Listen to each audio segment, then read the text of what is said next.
വേദിയിലുള്ള ബഹുമാന്യ വ്യക്തിത്വങ്ങളെ, CH സെൻ്ററിൻ്റെ palliative രംഗത്തുള്ള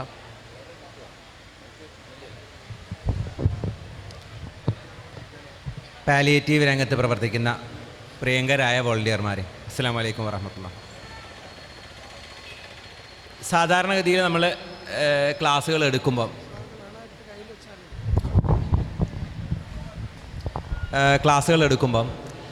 കുറേ കൂടെ പവർ പോയിൻ്റ് ഉപയോഗിച്ചും ഒക്കെയാണ്, പ്രത്യേകിച്ച് നമ്മൾ സബ്ജക്റ്റ് ഓറിയൻറ്റഡ് ആയിട്ടുള്ള ക്ലാസ്സുകളാകുമ്പോൾ ആ രീതിയിലാണ് ചെയ്യാറുള്ളത്. പക്ഷേ ഇന്നത്തെ ഒരു സദസ്സിൻ്റെ സ്വഭാവം ഇങ്ങനെ ആയതുകൊണ്ട് എനിക്ക് തോന്നുന്നത് കുറച്ചുകൂടെ അതല്ലാത്ത മറ്റൊരു രീതിയിൽ ഈ വിഷയം അവതരിപ്പിക്കാമെന്നാണ് ഞാൻ വിചാരിക്കുന്നത്. ഞാൻ നിങ്ങളെടുത്ത് ഈ പ്രത്യേകിച്ച് പാലിയേറ്റീവ് രംഗത്തുള്ള ന്യൂറോളജിക്കലായിട്ടുള്ള പ്രശ്നങ്ങളുള്ള രോഗികളുടെ റീഹാബിലിറ്റേഷൻ, അതാണ് ഞാനിവിടെ നിങ്ങളടുത്ത് സൂചിപ്പിക്കാൻ ഉദ്ദേശിക്കുന്ന വിഷയം. അതിൽ വോളണ്ടിയേഴ്സിൻ്റെ റോൾ എന്താണ് എന്നുള്ളതാണ് ഇവിടെ പറയാൻ ഉദ്ദേശിക്കുന്നത്. അത് ഞാൻ ഏകദേശം എൻ്റെ ഈ ഇത്രയും കാലമുള്ള കുറച്ച് അനുഭവങ്ങളും കഥകളും ഉൾപ്പെടുത്തിക്കൊണ്ട് ആ ഒരു വിഷയം നിങ്ങളുടെ അടുത്ത് അവതരിപ്പിക്കാമെന്നാണ് ഞാൻ വിചാരിക്കുന്നത്.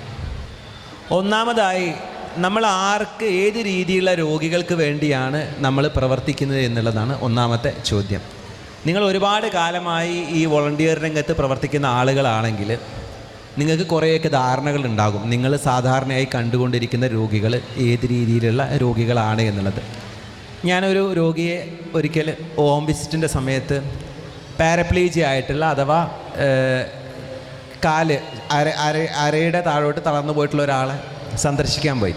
അപ്പം അയാൾ ഒരു ചെറിയ ഒരു മുറിയിൽ എയർബെഡുള്ള ചെറിയൊരു കട്ടിലിൽ കിടക്കുകയാണ്.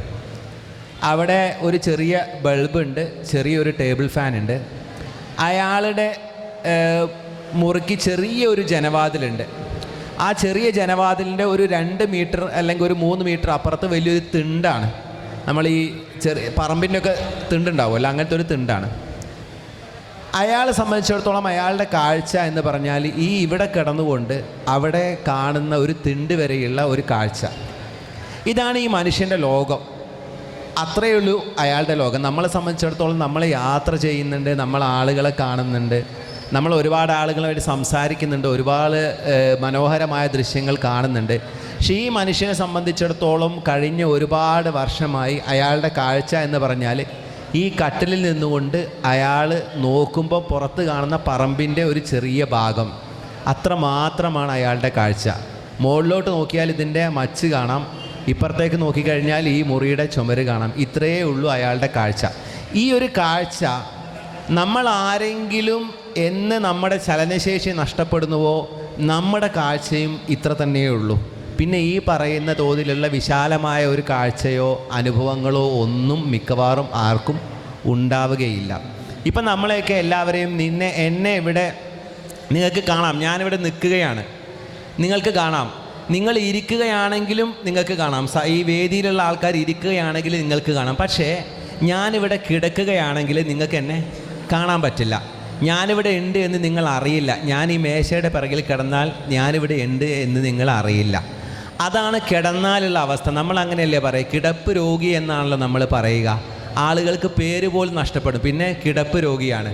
നിങ്ങൾ പാലിയേറ്റീവ് കെയറിൻ്റെ വോളണ്ടിയർ ആയിട്ട് പോയിട്ടുണ്ടെങ്കിൽ ചില സ്ഥലങ്ങളിലെത്തുമ്പോൾ നിങ്ങൾ ആളെ ഐഡൻറ്റിഫൈ ചെയ്യാൻ വേണ്ടിയിട്ട് ഒരു പോസ്റ്റിൻ്റെ നമ്പർ ഉണ്ടാകും. ആ പോസ്റ്റിൻ്റെ അടുത്ത് നിന്ന് മുന്നോട്ട് പോയി 4ാമത്തെ ഇടവഴിയിൽ നിന്ന് പോയാൽ വലതുവശത്തെ 5ാമത്തെ വീട്, ഇങ്ങനെയൊക്കെയാണ് സാധാരണ നമ്മൾ കേസ് ഷീറ്റിൽ എഴുതുക. അപ്പോൾ നിങ്ങൾ അന്വേഷിക്കും, നിങ്ങൾ ആളെ കണ്ടില്ലെങ്കിൽ അന്വേഷിക്കുന്നത് അവിടെ പോയിട്ട് ആരാണ്, നിങ്ങൾ പേര് നോക്കി ശശി എവിടെയാണ്, ശശിയുടെ വീട് എവിടെയാണെന്ന് അടുത്തൊരു കടയിൽ ചോദിക്കുമ്പോൾ ചിലപ്പോൾ അവർക്ക് മനസ്സിലാകില്ല. അപ്പോൾ നിങ്ങളിങ്ങനെ പറഞ്ഞിട്ട് വരും അതൊരു കഴുത്തിൻ്റെ താഴത്തേക്ക് തളർന്ന്, അപ്പോൾ ആൾക്കാർ പറയും കിടപ്പിലായ ശശിയല്ലേ, അയാളുടെ വീട് ഇതാണ്. അതായത് ഒരാൾ കിടപ്പിലായി കഴിയുമ്പോൾ അയാൾ നമ്മൾ ഇങ്ങനെ കാണില്ല എന്ന് പറയുന്നത് പോലെ നമ്മുടെ സമൂഹത്തിൽ നിന്നും ഒക്കെ തന്നെ ആ ഒരു മനുഷ്യൻ പതുക്കെ ഡിലീറ്റഡ് ആയി പോകും. അയാളെ പിന്നെ ആരും കാണില്ല, അങ്ങനെ ഒരു ആളുണ്ട് എന്ന് കാണില്ല.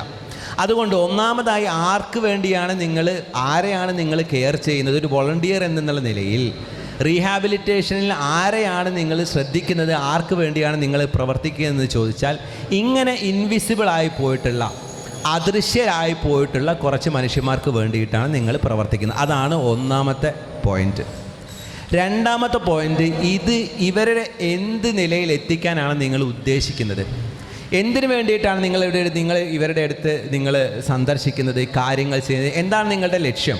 ഇങ്ങനെ കിടക്കുന്ന ഒരാളെ അല്ലെങ്കിൽ നടക്കാൻ കഴിയാത്ത ഒരാളെ ഏത് അവസ്ഥയിൽ എത്തിക്കണം എന്നാണ് നിങ്ങൾ ഉദ്ദേശിക്കുന്നത്?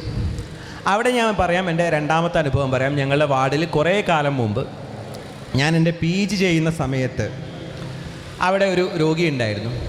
അയാൾ വർഷങ്ങൾക്ക് മുമ്പ് ഒരു ആക്സിഡൻറ്റ് പറ്റി കഴുത്തിൻ്റെ താഴേക്ക് തളർന്നു പോയ ആളാണ്. അപ്പം അതുകൊണ്ട് അയാൾക്കുള്ളൊരു മൂവ്മെൻറ്റ് എന്ന് പറഞ്ഞാൽ കൈ ഇങ്ങനെ മടക്കാൻ പറ്റും, കൈയുടെ വിരൽ ഇത്രത്തോളം മടങ്ങും, ഇത്ര മാത്രമാണ് അയാൾക്കുള്ള മൂവ്മെൻറ്റ്. ഇതിനപ്പുറത്തേക്ക് ഒരു ചലനവുമില്ല.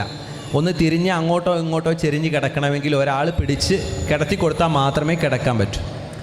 അയാൾ ആ പറ്റുന്ന സമയത്ത് അയാളൊരു ഡിസൈനിങ് വർക്കൊക്കെ ചെയ്തുകൊണ്ടിരിക്കുന്ന ആളായിരുന്നു. അന്ന് ഡൽഹിയിൽ വെച്ചിട്ടാണ് അയാൾക്ക് ആക്സിഡൻറ്റ് പറ്റുന്നത്. അതിന് ശേഷം അയാൾ നാട്ടിലേക്ക് തിരിച്ചു വരികയാണ്. ഈ മനുഷ്യൻ സ്വന്തമായിക്കൊണ്ട് ചില ചെറിയ ഉപകരണങ്ങൾ ഉണ്ടാക്കി അയാൾ സ്വന്തമായിക്കൊണ്ട് ദിവസങ്ങളോളം പരിശ്രമിച്ച്, സത്യത്തിൽ ഒരു വലിയൊരു മെഡിക്കൽ സപ്പോർട്ട് പോലും ഇല്ലാതെ ദിവസങ്ങളോളം പരിശ്രമിച്ച് ഒരു കമ്പ്യൂട്ടറിൻ്റെ മൗസ് ഇതുകൊണ്ട് ഏത് രീതിയിൽ ഓപ്പറേറ്റ് ചെയ്യാൻ പറ്റുമെന്ന് പഠിച്ചു. ഏതാനും വർഷം കഴിഞ്ഞപ്പോൾ അയാൾ നല്ലൊരു ഇൻറ്റീരിയർ ഡിസൈനറായി. ഇൻറ്റീരിയർ ഡിസൈനിങ് ചെയ്തിട്ട് നന്നായി സമ്പാദിക്കുന്ന, പ്രൊഫഷണലി സക്സസ്ഫുള്ളായ വിജയിച്ച ഒരു ഇൻറ്റീരിയർ ഡിസൈനറായി അയാൾ ആ അവസ്ഥയിൽ, ഈ കിടക്കുന്ന അവസ്ഥയിൽ അയാൾ കല്യാണം കഴിച്ചു. ഒരു നല്ല കുടുംബജീവിതമുണ്ടായി. പക്ഷേ അയാൾ ആ സമയത്തും അയാളെ സംബന്ധിച്ചിടത്തോളം അയാളുടെ കൈ ഇത്രയേ മടക്കാൻ സാധിക്കുകയുള്ളൂ, അയാളുടെ വിരൽ ഇത്രയേ മടങ്ങുകയുള്ളൂ. നിങ്ങളിങ്ങനെ കാണുന്ന 90% ആളുകളും അങ്ങനെ തന്നെ കിടക്കുന്നു. അവർ എല്ലാ കാര്യങ്ങളും പരസഹായത്തോടെ കഴിയുന്നു, അങ്ങനെ തന്നെ മരിച്ചു പോകുന്നു. പക്ഷേ നമ്മൾ ഉദ്ദേശിക്കുന്നത് ഇങ്ങനെയുള്ള ആളുകളെ ഈ രീതിയിലേക്ക് കൊണ്ടുവരണം എന്നുള്ളതാണ്. അവരുടെ ശാരീരികമായ പരിമിതികൾ ചിലപ്പോൾ നമുക്ക് മുഴുവനായിട്ട് മാറ്റാൻ സാധിക്കില്ല. പക്ഷേ അവരെന്ത് കാര്യങ്ങളാണോ മുമ്പ് ചെയ്തുകൊണ്ടിരുന്നത്, അവരൊരു നല്ല ജോലി ചെയ്യുന്ന ആളായിരുന്നു, അവരൊരു കുടുംബം നോക്കിയിരുന്നു, അവരൊരു നല്ല രക്ഷിതാവായിരുന്നു, ഈ സംഗതികളൊക്കെ വീണ്ടും ചെയ്യുന്ന രൂപത്തിലേക്ക് ഈ രോഗിയെ നമുക്ക് കൊണ്ടുവരാൻ സാധിക്കണം. അപ്പം നിങ്ങളൊരു രോഗിയുടെ അടുത്ത് പോകുമ്പം, നിങ്ങളൊരു തളർച്ച ബാധിച്ച അല്ലെങ്കിൽ പക്ഷാഘാതം ബാധിച്ച ഒരാളുടെ അടുത്ത് പോകുമ്പോൾ, അല്ലെങ്കിൽ കൈയും കാലും തളർന്നു പോയ ഒരാളുടെ അടുത്ത് പോകുമ്പോൾ നിങ്ങളുടെ ലക്ഷ്യം ഇയാൾ മുമ്പ് എങ്ങനെയായിരുന്നോ, ഇയാൾ മുമ്പ് എന്തൊക്കെ കാര്യങ്ങൾ ചെയ്തിരുന്നോ, ആ കാര്യങ്ങളൊക്കെ പരമാവധി ചെയ്യുന്ന അവസ്ഥയിലേക്ക് ഇയാളെ തിരികെ എത്തിക്കാൻ സാധിക്കണം എന്നുള്ളതാണ്. അതാണ് നമ്മൾ ലക്ഷ്യമിടുന്നത്. അല്ലാതെ ഇയാളെ നടത്താൻ വേണ്ടി വിചാരിച്ചാൽ ചിലപ്പോൾ നടക്കില്ല. ഇയാളെ ഇനി കിടക്കുന്നിടത്ത് എഴുന്നേക്ക് പോകണമെന്ന് നിങ്ങൾ വിചാരിച്ചാൽ നിങ്ങൾ മെനക്കെട്ടാലും നടന്നുകൊള്ളണമെന്നില്ല.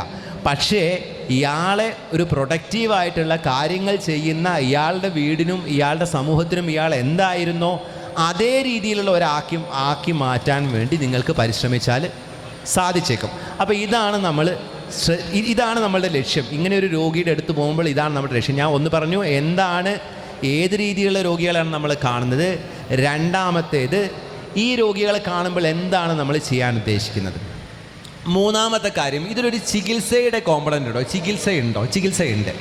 അല്ല, ഞാൻ പറഞ്ഞു, നമ്മൾ കോഴിക്കോട് ഒരു രോഗിയെ ഇതേപോലെ മറ്റൊരു കിടപ്പ് രോഗിയെ കാണാൻ പോകുന്നു.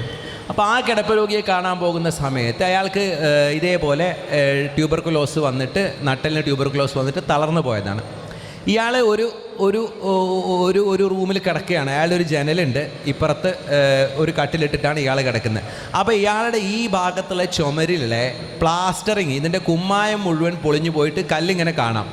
അപ്പോൾ ഇതെന്തുകൊണ്ടാണ് ഇപ്പുറത്ത് ഈ ചുമരിലെ കല്ല് മുഴുവൻ പുറത്ത് കാണുന്നത് ചോദിച്ചപ്പോൾ ഇയാൾ പറഞ്ഞു, ഇയാളുടെ കാല് അനിയന്ത്രിതമായിട്ട് മടങ്ങിപ്പോരും, പെട്ടെന്ന് കാല് തെറിച്ച് വരും, ഇയാൾക്ക് നിയന്ത്രിക്കാൻ പറ്റില്ല. അപ്പോൾ ഈ തെറിച്ച് വരുന്ന കാല് സ്ഥിരമായി ഈ ചുമരിന് പോയിട്ട് അടിക്കും. അങ്ങനെ അടിച്ചടിച്ചിട്ടാണ് ഈ ചുമരിൻ്റെ കുമ്മായ മുഴുവൻ അവിടെ അടർന്നു പോയിട്ടുള്ളത്. അപ്പോൾ നമ്മളിത് കാണുന്നു. അങ്ങനെ ഈ രോഗിക്ക് നമ്മൾ അതിനുള്ള മരുന്നുകൾ കൊടുക്കുന്നു, ഈ പ്രശ്നം നിൽക്കുന്നു. അപ്പോൾ ഞാൻ പറയുന്നത്, ചികിത്സയുടേതായ പല വശങ്ങളുമുണ്ട്. ഇപ്പം നമ്മളൊരാൾ കിടക്കുകയാണ്, ഇപ്പോൾ ഇയാൾ 10 കൊല്ലമായിട്ട് കിടക്കുകയാണ്, 20 കൊല്ലമായിട്ട് കിടക്കുകയാണ്, ഇയാൾക്ക് ഇങ്ങനെ പ്രശ്നമുണ്ടെന്ന് പറയുമ്പം ഇയാൾ ഇങ്ങനെ ഇത്രയും കാലമായ ആളല്ലേ, അതിന് എന്ത് ചെയ്യാനാ എന്ന് വിചാരിക്കേണ്ട കാര്യമില്ല. ഇവരനുഭവിക്കുന്ന പല പ്രശ്നങ്ങൾക്കും ചികിത്സയുണ്ട്. കാരണം അവർ വളരെ ബുദ്ധിമുട്ടുള്ള പ്രശ്നങ്ങൾ അനുഭവിക്കുന്നുണ്ട്. ഇതല്ലാതെ ചില സമയത്ത് ഇവർക്ക് വേദനയുണ്ടാകും. വേദന എന്ന് പറഞ്ഞിട്ടുണ്ടെങ്കിൽ ആ വേദനയുടെ ഡിസ്ക്രിപ്ഷൻ, അതിൻ്റെ വിവരണം കുഞ്ഞബ്ദുള്ളക്കയുടെ പുസ്തകമുണ്ട്, കാട്ടുകണ്ടി കുഞ്ഞബ്ദുള്ളക്കയുടെ ഒരു പുസ്തകമുണ്ട്. അത് ട്രാൻസ്ലേറ്റൊക്കെ ചെയ്തു. അതിൽ പ്രതീക്ഷയുടെ അത്ഭുത ഗോപുരം, അദ്ദേഹത്തിൻ്റെ വേദനയെ ഇടയ്ക്ക് അദ്ദേഹം ഡിസ്ക്രൈബ് ചെയ്യും. എങ്ങനെയാണെന്നുള്ളത് അത് നന്നായി എഴുതുന്നുണ്ട്. അദ്ദേഹം കഴുത്തിന് താഴോട്ട് തളർന്നു പോയ ആളാണ്. അദ്ദേഹം വേദനയെക്കുറിച്ച് പറയാറുള്ളത്, കാലിനിടയിലൂടെ ഒരു പഴുപ്പിച്ച കമ്പി കയറ്റുന്ന പോലത്തെ വേദന എന്നാണ് അദ്ദേഹം ആ വേദനയെ വിവരിക്കാറുള്ളത്. അത്രയ്ക്ക് ശക്തമായ വേദന പലപ്പോഴും ഇങ്ങനെയുള്ള രോഗികളിൽ പല ആളുകളും അനുഭവിക്കുന്നുണ്ട്. പക്ഷെ അതിൽ നമ്മൾ മനസ്സിലാക്കേണ്ടത് ഇതെല്ലാം ചികിത്സ കൊണ്ട് നമുക്ക് വലിയൊരളവ് വരെ പരിഹരിക്കാൻ പറ്റുന്ന കാര്യങ്ങളാണ്. അപ്പോൾ ഇവർക്ക് കൃത്യമായിട്ടുള്ള ചികിത്സ വേണം. പലപ്പോഴും സംഭവിക്കുന്ന പ്രശ്നം എന്താണെന്ന് വെച്ചാൽ ഈ രോഗികൾക്ക് മിക്ക ആളുകൾക്കും അവർക്ക് വളരെ സാമ്പത്തികമായിട്ടുള്ള പ്രയാസം ഉണ്ടാകും. അപ്പോൾ ചിലപ്പോൾ കുറച്ച് കഴിയുമ്പോൾ ഇവൾ സ്ഥിരമായിട്ടുള്ള മരുന്നുകൾ നിർത്തും. അവർക്കത് വാങ്ങിക്കാനുള്ള ബുദ്ധിമുട്ടുണ്ടെങ്കിൽ ചിലപ്പോൾ മരുന്നുകൾ നിർത്തും. പ്രധാനമായിട്ട് വരുന്നത് സ്പൈനൽ കോഡ് ഇഞ്ചറി ഉള്ള നട്ടലിന് ക്ഷതം പറ്റിയിട്ട ആളുകൾക്ക് അവർക്ക് മൂത്രാശയത്തിൻ്റെ പ്രശ്നങ്ങളുണ്ടാകും. മൂത്രം ഒഴിക്കുന്നതിൽ ഇവർ ട്യൂബ് ഉപയോഗിച്ചിട്ടാണ് മൂത്രം കളയുക. അപ്പോൾ ഇവർക്ക് കൃത്യമായ ചില മരുന്നുകളില്ലെങ്കിൽ മൂത്രം കെട്ടിക്കിടന്നുകൊണ്ട് ഇവരുടെ കിഡ്നി തകരാറിലായി പോകുന്ന അവസ്ഥ വരും. അതിനിവർക്ക് മരുന്നുകൾ കൊടുക്കുന്നുണ്ടാകും. പക്ഷേ ഇയാൾ ഈ മരുന്ന് കുടിക്കുന്നത് എന്തിനാണ്? ഇയാളുടെ കിഡ്നി തകരാറിലാവാതിരിക്കാൻ വേണ്ടിയിട്ടാണ്. പക്ഷേ അയാളെ സംബന്ധിച്ചിടത്തോളം ഈ മരുന്ന് ദിവസവും കഴിക്കുന്നതുകൊണ്ട് പ്രത്യക്ഷമായിട്ടൊരു വ്യത്യാസവും കാണുന്നില്ല. അയാൾ പണ്ടും കിടക്കുകയാണ്, ഇപ്പോഴും കിടക്കുകയാണ്. അയാളുടെ കൈയുടെ ബലം അങ്ങനെ തന്നെയാണ്, ഇപ്പോഴും അങ്ങനെ തന്നെയാണ്. അപ്പോൾ പല ആളുകളും ഈ മരുന്ന് കഴിക്കുന്നത് നിർത്തും. പിന്നീട് നമ്മൾ 2-3 കൊല്ലം കഴിഞ്ഞ് നോക്കുമ്പം 2 കിഡ്നികളും ഫെയിലാവുന്ന ഒരവസ്ഥയിലേക്ക് എത്തിയതായിട്ട് കാണാൻ സാധിക്കും. അപ്പോൾ ഞാൻ പറയുന്നത് മരുന്നുകൾ കഴിക്കുന്നത് വളരെ വളരെ മരുന്നുകളും അതായത് ചികിത്സയിൽ തെറാപ്പി ഉണ്ട്, മരുന്നുകളുണ്ട്. തെറാപ്പിയെക്കുറിച്ച് ഞാൻ കുറച്ചുകൂടെ അതിനെക്കുറിച്ചുള്ള കാര്യങ്ങൾ പറയാം. അപ്പോൾ ഈ രീതിയിലുള്ള മരുന്നുകൾ കഴിക്കുന്നത് വളരെയധികം പ്രധാനമായിട്ടുള്ള കാര്യമാണ്. അപ്പോൾ അത് നമ്മൾ ഈ രോഗിയുടെ അടുത്ത് പോകുമ്പോൾ എപ്പോഴും ശ്രദ്ധിക്കേണ്ടതാണ്. പിന്നെ ഇവർക്ക് ഇതേപോലെ തന്നെ തെറാപ്പി ചെയ്യുന്നുണ്ടാകും. ഈ രോഗികൾ തെറാപ്പി ചെയ്യുന്നുണ്ട്. അപ്പോൾ നിങ്ങൾക്കറിയാം ഇവിടെയൊക്കെ പോയി കഴിഞ്ഞാൽ രോഗികൾ തെറാപ്പി ചെയ്യണം. അതിന് ഞാൻ പ്രായോഗികമായിട്ട് നിങ്ങൾ മനസ്സിലാക്കേണ്ട ഒരു കാര്യം പറയുകയാണ്.